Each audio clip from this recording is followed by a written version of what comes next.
아빠와 함께하는 세계사 제40장 아메리카로의 새로운 모험 윈터 롤리와 신대륙. 엘리자베스 시대의 스페인 사람들은 대제국을 건설하는데 여념이 없었단다. 피의 메리라는 무시무시한 별명으로 불렸던 영국 여왕 메리와 결혼했었고, 나중엔 또 엘리자베스하고도 결혼하겠다고 덤볐던 스페인 왕자 펠리페가 스페인 왕위를 계승했어. 그는 스페인 본토뿐만이 아니라 이탈리아와 유럽의 일부까지도 다스렸지. 스페인 제국은 또 아메리카 대륙까지도 세력을 뻗쳤어. 스페인 이주자들이 중앙아메리카와 남아메리카에 식민지를 세웠지. 스페인 사람들은 북아메리카로도 진출했어. 에르난도 데 소토와 프란치스코 바스케스 데 코로나도라는 두 명의 스페인 탐험가들이 현재 미국 영토의 곳곳을 이미 탐험했어. 그리고 현재 미국 플로리다주에 속하는 땅에 이미 스페인의 식민지가 있었지. 스페인 사람들이 남북 아메리카를 온통 차지한다면 스페인은 세상에서 가장 크고 강력한 제국이 되었을 거야. 엘리자베스 여왕은 스페인이 영국보다 더 강한 나라가 되는 걸 보고만 있을 수 없었지. 그래서 그녀는 영국 해적들에게 신대륙으로 가는 스페인 배들을 공격해도 좋다고 허락했고, 한편으로는 북아메리카 대륙으로 영국의 탐험대를 보낼 준비를 착착 해 나갔어. 스페인이 모든 땅을 차지하기 전에 영국도 북아메리카에 식민지를 세워야 했던 것이지. 북아메리카 대륙을 탐험할 임무를 누구에게 맡겨야 할까? 엘리자베스는 평소에 가장 아끼고 믿던 기사들 중에서 특히 윌터 롤리에게 그 임무를 맡기기로 결심했단다. 윌터 롤리는 키가 크고 얼굴도 잘생겼고 성질이 불같이 급한 사내였대. 술집 같은 데에서 시비를 벌이다 주먹질을 하는가 하면 여왕에게 평생 헌신하겠노라고 맹세한 시인이기도 했다는 거야. 그에 관해서는 이런저런 이야기가 전해지고 있어. 언젠가 그가 여왕과 함께 길을 가다가 길바닥에 진흙투성이 곳에서 멈췄대. 롤리는 그 즉시 입고 있던 우단 망토를 벗어서 진흙투성이를 덮고는 여왕에게 그 위를 걸어가라고 아주 멋들어지게 허리를 굽히고 팔을 걸었다는 거야. 여왕은 이런 식의 행동에 반했겠지. 그녀는 롤리에게 땅과 돈을 주고 궁정에 특별한 지위를 안쳤어. 여왕은 그에게 북아메리카 대륙을 탐험할 원정대를 꾸릴 수 있겠냐고 물었어. 윌터 롤리는 배와 물자와 선원을 알아서 마련하였고, 대신에 여왕은 나중에 북아메리카에 가려고 했던 적이 있었대. 대신에 여왕은 나중에 북아메리카에서 얻은 땅의 상당 부분을 그에게 주겠다고 약속했지. 롤리는 이미 북아메리카에 가려고 했던 적이 있었대. 젊었을 적에 형과 함께 신대륙을 가보려고 출발했던 거야. 그러나 그들은 대서양을 건너지 못했어. 처음에는 스페인 함대의 공격을 받고 뱃머리를 돌려야 했고, 그 다음에는 폭풍우를 만나 도로 떠밀려왔대. 롤리 형은 그래도 단념하지 않고 한 번 더 대서양을 건너려고 했지. 그러나 그의 배가 바다에 실종되었고 그는 행방불명되어 버리고 말았다고 해. 하여간 엘리자베스는 롤리에게 탐험대를 북아메리카로 보내기만 하고 그 자신은 영국에 남아있으라고 당부했어. 여왕은 가장 아끼는 기사가 대서양에 빠져 죽거나 스페인 사람들에게 걸려서 죽음을 당할지도 모른다고 염려했던 것이지. 그래서 롤리는 두 척의 배에다가 물자와 선원들을 빽빽하게 실어서 떠나보냈어. 그는 선원들에게 북아메리카의 해안을 골고루 탐색해서 식민지로 삼기에 딱 좋은 장소를 알아가지고 돌아오라고 명령했지. 탐험대는 1년 이상이나 나가 있었어. 그 시간이 윌터 롤리에게는 너무도 길게 느껴졌었지. 그런데 어느 날 수평선에 배들이 나타났어. 그가 보낸 배 두 척이 무사히 돌아왔던 것이지. 그 소식을 들은 롤리는 허둥지둥 부두에 뛰어갔어. 부두에 내린 두 선장이 들려준 보고는 만족스러운 것이었어. 북아메리카의 동부 해안 어느 곳에 상륙해서 농사짓기에 딱 좋은 기름진 땅을 찾아냈다는 거야. 원주민이 인디언들은 우호적이었고, 그래서 두 명의 인디언을 데리고 왔다는 것이야. 선원들은 진주와 부드럽고 아름다운 짐승 가죽을 많이 가지고 왔어.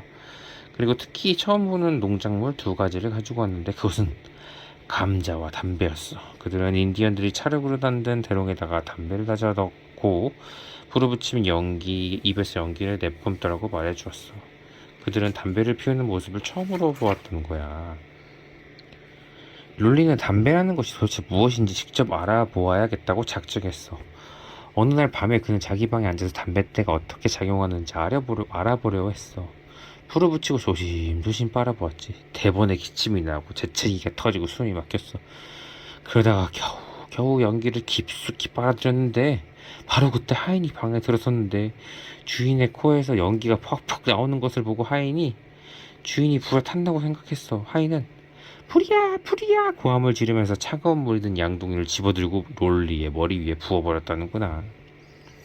이제 롤리는 신데렐라에 가서 새로운 터전을 이룰 지원자들을 모집해야 했어. 이윽고 107명의 남자 여자들이 모였는데 롤리는 그들의 배에 곡식의 씨와 소금과 가재 도구와 집 짓는 데 쓸 연장 같은 것들을 가득 실어 떠나보냈어. 롤리는 신대륙에서 얻은 새로운 식민지의 이름을 버지니아라고 지으라고 했어. 그것은 버진 퀸이라고 알려진 엘리자베스 영을 기리기 위한 것이었지. 그들은 무사히 버지니아라고 이름 붙인 어느 해안에 내려서 집을 짓고 울타리를 치고 밭을 일구었어. 1년이 지나자 그들은 영국으로 편지를 보내서 제발 돌아가게 해달라고 애원했지. 이유가 뭐냐 하면 버지니아의 겨울은 너무나 추웠어. 또 먼저 거기에 와서 탐색했던 사람들이 말과는 달리 땅이 기름지지도 않았던 거야.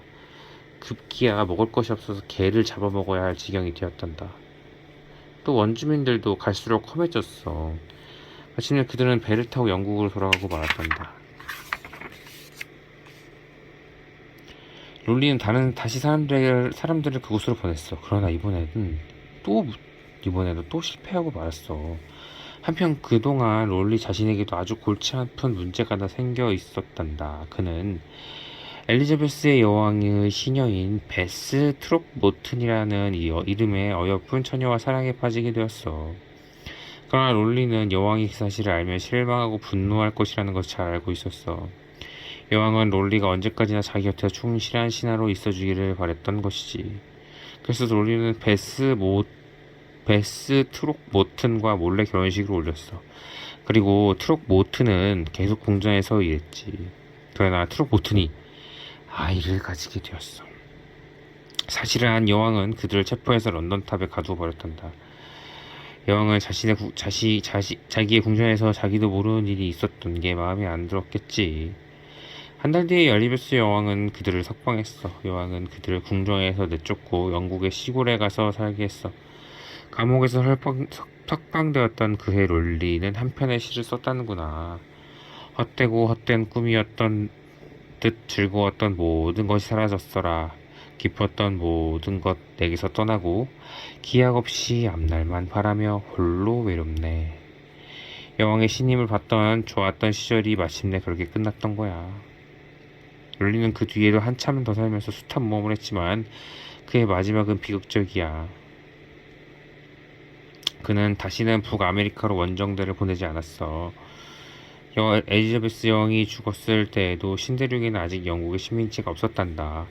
여왕의 뒤를 이은 국왕은 롤리에게 모반죄를 씌워서 그는 12년 동안이나 런던탑에 갇혀 있었어. 그 뒤 왕은 롤리를 풀어주고 남아메리카에 가서 금을 가지고 돌아오면 그때는 아주 자유의 몸이 되게 해주겠다고 제의했어. 그래서 롤리는 남아메리카로 떠났단다. 그러나 그는 빈손으로 돌아와서 그만 목이 잘리는 차명을 당하고 말았단다. 사라진 마을.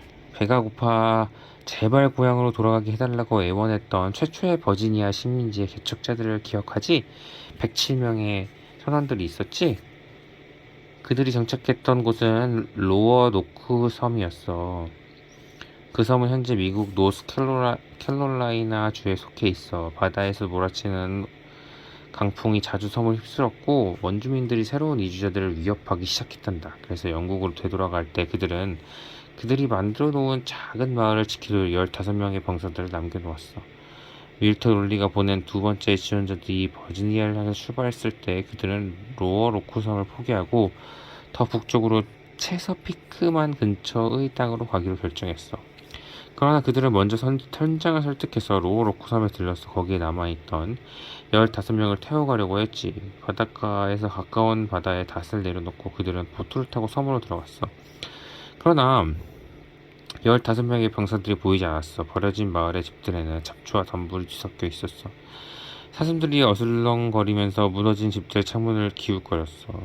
그들은 마을 샅샅이 뒤져보았지만 죽은 병사의 해골 하나만 발견했을 뿐이야. 그들은 누가 먼저라고도 할 것 없이 탄식했단다. 원주민들한테 죽었을 거야. 우리도 빨리 여기서 나가자. 그러는 게 좋겠어. 그런데 그 배의 선장이 거기까지 오는 동안에 아주 견딜 수 없을 정도로 짜증이 나 있었지. 뱃멀미를 하는 사람이 끊이질 않았고 배외 생활이 불편한다고 계속 불평을 해댔거든. 게다가 그 선장은 이주자들의 우두머리인 존 화이트라는 자와도 심하게 다투기도 했어. 그는 로어로코 섬에 내린 이주자들을 그대로 두고 뱃머리를 돌려서 영국으로 돌아가 버렸대. 이주자들은 깜짝 놀랐어. 그들은 고작 보트 몇 척뿐이었고 그것으로는 그 섬에서 나갈 수가 없었어. 때는 7월인지라 견딜 수 없었고 무덥고 후덥지근했지. 사방에는 벌레들이 들끓었고 예전에 지었던 집들은 거의 무너져 내린 상태였어. 그러나 그들은 최선을 다했단다. 버려진 집을 고치고 울타리를 다시 세우고 밭에서 우거진 잡초를 뽑았어. 그러나 또 인근에 사는 원주민들하고 잘 지내려고 갖은 애를 썼어. 우호적인 원주민들은 물고기를 잡고 옥수수와 콩을 심는 법을 가르쳐 주었어. 그들이 로어로코 섬에 버려진 한 달이 채 못해서 존 화이트의 딸 엘리노아가 아기를 낳았는데 딸이었어. 엘리노아와 그 남편 아나니아스 대어는 아기의 이름을 버지니아라고 지었단다. 버지니아 대어는 신대륙에서 태어난 최초의 영국인이었어. 그리고 로어로코 섬에 버려진 그들은 그나마 그럭저럭 살아갈 만한 형편이 된 것 같았어. 그러나 그것도 잠시뿐이었단다. 어느 날 그들이 미국 원주민을 공격하는 사태가 벌어졌어. 그들은 원주민들을 매우 위험한 사람들이라고 생각했던 것이었지. 그러나 그것은 돌이킬 수 없는 실수였어. 그의 일이 있은 뒤부터 원주민들은 이주자들이 먹을 것을 찾는 일을 도와주지 않았어. 그들은 겁이 나기 시작했어. 오래지 않아서 겨울이 올 텐데 이대로 지내다가는 모조리 굶는 것이 아닐까? 그래서 그들은 존 화이트를 영국으로 보내서 구조 요청을 하기로 했어. 그들에게 남아있는 보트 중 어느 한 척에다 태워서 말이지. 혹시 그가 살아서 영국으로 돌아간다면 음식과 물자를 가득 실은 배들과 함께 다시 그 섬으로 돌아올 수 있겠지. 그리고 지금 당장 출발한다면 그의 겨울이 다 가기 전에 충분히 돌아올 수 있을 것 같았어. 그러면 그들은 로어로크 섬을 떠나서 그들이 처음에 가려고 했던 체셔피크만 근처의 땅으로 갈 수 있을 것 같았지. 존 화이트는 딸과 손녀를 두고 떠나고 싶지 않았어. 그러나 그는 다른 사람들의 애원과 강요를 이기지 못했어. 존 화이트는 보트에 몸을 싣고 그 넓은 대상을 건너는 멀고도 험한 항해를 시작했단다. 그리고 석 달 뒤 런던을 도착했어.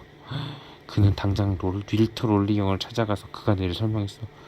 롤리는 로어로크섬에 버려져 있는 사람들을 구하기 위해서 배와 보급품을 모으기 시작했어. 그러나 시간이 걸렸어. 어느새 겨울이 되었고 겨울 한철이 너무나도 더디게 지나갔어. 이윽고 믿음의 이른 봄이 되었어. 그제야 배들이 떠날 채비가 다 되었지. 존 화이트는 로어로크 섬의 사람들이 겨울을 무사히 넘기고 아직도 살아있기를 빌고 또 빌었어. 그러나 정작 재앙은 그 뒤에 찾아왔단다. 영국과 스페인이 서로 전쟁을 선포했어. 스페인의 전함들이 대서양을 오르내리면서 지나가는 영국 배들을 위협했지. 엘리자베스 여왕은 롤리가 준비한 배들까지도 스페인과의 전쟁에 나가도록 징발했어. 존 화이트는 그 뒤 3년이 지났어야 로어로크 섬으로 돌아갈 수 있었단다. 결국 존 화이트는 남아메리카에 있는 스페인 식민지를 기습하기 위해 떠나는 배에 태워달라고 간청했어. 그리고 그 배에 타서 배가 북쪽으로 올라가서 로어로크 섬 근처에 갈 때까지 몇 달을 배에 있어야 했지. 존 화이트는 사람들이 해변으로 달려 나오길 빌면서 섬에 다가갔어. 그러나 섬은 고요하고 교요에 잠겨 있었어. 그는 갑초가 무성한 길을 걸어서 주위를 살피면서 마을로 다가갔어. 그러나 마을에는 온통 잡초가 무성했고 집들은 자취만 남아있었어. 나무 기둥과 창문과 문짝 같은 것도 보이지 않았어. 마을이 사라져버린 거야. 존 화이트는 걱정이 되어 미칠 것만 같은 심정이었지. 싸운 흔적은 없고 사람들의 뼈나 시체도 없었고 아무런 자취도 안 보였으므로 필시 그들은 집을 헐어서 쓸만한 재료를 모조리 가지고 다른 곳으로 옮겨간 게 틀림없었어. 다른 곳으로 옮겨가 마을을 세우려고 했다면 이전 살던 곳에 있던 재료들을 가지고 왔겠지. 그러나 도대체 어디로 간 걸까? 존 화이트는 섬의 구석구석을 다 살펴보았어. 섬을 떠날 때 그가 그들에게 당부해 두었던 게 있었지. 자기가 돌아오기 전에 혹시라도 무슨 일이 생기면 그 표시로 나무에 십자가를 새겨 놓고 떠나라고 했던 거야. 그러나 아무리 찾아봐도 십자가가 새겨진 나무는 없었어. 마침내 그는 실마리가 될 만한 것을 발견했어. 마을 어귀의 한 나무에 크루아토안이라는 글자가 새겨져 있었던 거야. 크루아토안은 그 섬에서 멀지 않은 곳에 있는 섬의 이름이었어. 보트를 이용해서 조금만 가면 단번에 그 섬으로 갈 수 있었지. 그러나 크루아토안 섬은 그들 모두가 살기엔 턱없이 작은 섬이었어. 게다가 며칠 전에 그가 탄 배가 그 섬을 지나왔었는데 사람이 사는 흔적 같은 것은 보지 못했거든. 어쨌거나 존 화이트는 그 섬에 가보지 않을 수 없었어. 그런데 그의 배가 그 섬을 향해 가던 중 갑자기 태풍에 덮쳐서 선원들 거의 절반이 바다에 빠져 죽었고 여러 날 동안 거센 비바람에 그치지 않았고 배는 거의 가라앉을 지경이 되었지. 이윽고 바람이 그치자 선장은 바로 영국으로 돌아와 버렸단다. 다시 영국에 돌아온 존 화이트는 윌트 롤리에게 다시 한번 원정대를 보내서 도대체 무슨 일이 있었는지 알아보게 해달라고 간청했어. 그러나 윌트 롤리는 이제는 더 이상 그곳에 가겠다는 지원자들을 모을 수가 없었지. 그로부터 20년 뒤에 어떤 영국인이 로어로크 섬에 갔었대. 그러나 마을의 흔적은 희미하게 남아있었을 뿐 크루아토아 섬은 텅 비어 있었어. 여러 해가 지난 뒤 북아메리카에 이주한 영국인들은 로어로크 섬 근처에 사는 원주민으로부터 여러 이야기를 들었어. 그 섬에 살았던 이주자들이 모두 죽었다는 이야기도 있었고 그들이 인근의 원주민들과 함께 살기 위해 그들에게 갔다는 이야기도 있었지. 언제부터인가 채서 피크만 근처에 어느 원주민들과 함께 사는 금발의 여자아이를 보았다는 소문이 나돌기도 했어. 하지만 아직까지도 아무도 이 문제를 속 시원하게 밝혀내지 못했단다. 사라진 마을은 앞으로도 수수께끼로 남을 거야. 끝.